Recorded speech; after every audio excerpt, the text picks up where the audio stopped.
Bismillahirrahmanirrahim. Dear students, Assalamu alaikum. My name is Uzair Ahmad and I am going to teach you physics class 8th. Our today's topic is unit number 2, kinematics. In the previous chapter we have learned what is physics. Physics is a branch of science that deals with the physical universe in general and with matter and energy and the laws and regulations which govern their interrelationship in particular. We have studied the branches of physics, namely mechanics, acoustics, thermodynamics, electricity and magnetism, atomic physics, nuclear physics, plasma physics, and geophysics. Our today's lecture is about mechanics. What is mechanics? Mechanics is the branch of physics that deals with motion, its causes, and its effects. Since it is a very wide discipline, therefore it has been divided into two major branches. The first one is static mechanics and the second one is dynamic mechanics. Static is stationary. Therefore, static mechanics deals with forces only. However, dynamic mechanics deals with forces and motion, that is, the cause and effect both.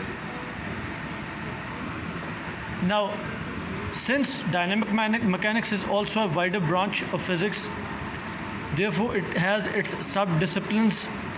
Number one is kinetics and number two is kinematics.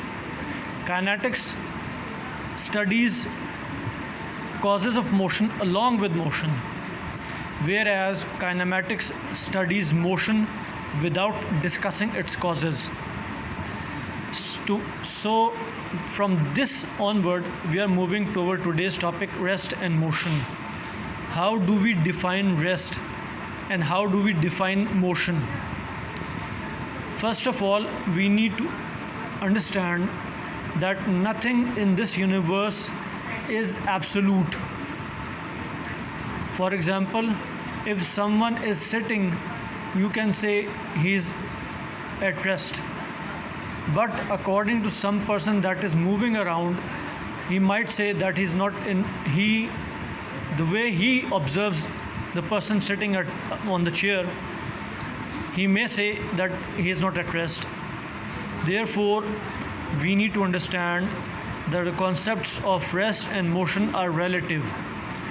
We need to define a reference point and then we go and define that whether an object is at rest or in motion. Therefore, when we talk about rest, we say that if an object or a body does not change or is not changing its position with respect to the surrounding or with respect to the reference point, the body is at rest. Whereas in motion, we say that if a body changes or is changing its position with respect to the surrounding or with respect to the reference point, then the body is said to be in motion. Now, since there are so many examples in the world, in the physical world, of motion and rest, we need to understand that if we say something is in motion, we need to have a reference point and we need to understand that the object under observation is called the system and all the remaining things or objects are called the surroundings. Therefore, the point or the body or object you are observing is your system and all the remaining things are the surroundings. Therefore, if the system is changing its position with respect to the surrounding, it is in motion. Otherwise, if it is not changing its position with respect to the surrounding, then it is at rest. Now we come to the next topic, types of motion. First of all, we must define why do we need to classify motion. Since Motion is a wide subject of study, therefore, we need to classify it into types to make it easier and comprehensible for the student and the learner. And how do we classify motion? We classify motion according to the manner in which a body moves. Therefore, according to the manner of motion a body moves, it has three major categories. One is translatory motion. Translatory motion is further subdivided into three major types. Number one is linear or curvilinear motion. Number two is circular motion. And number three is random motion. The next type is rotatory motion. And number third type is vibratory motion.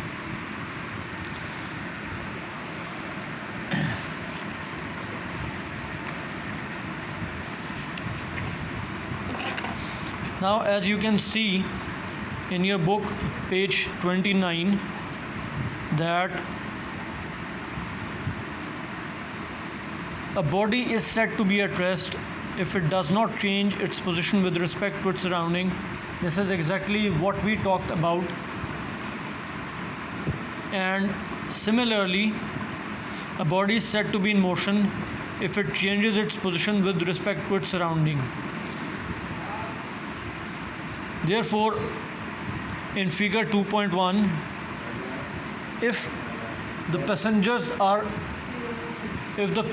are sitting in the bus and the bus is moving, the passengers sitting inside the bus are at rest with respect to each other, whereas since the bus is moving, therefore they are moving along with the bus with respect to the outside surrounding. Now, translatory motion. In translatory motion, the body moves along a line without any rotation. The line may be straight or curved.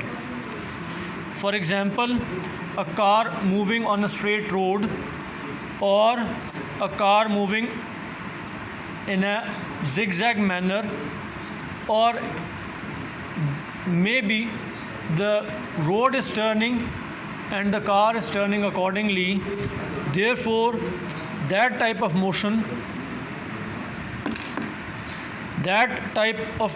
is called translatory motion. On the basis of this classification, we have further subcategories.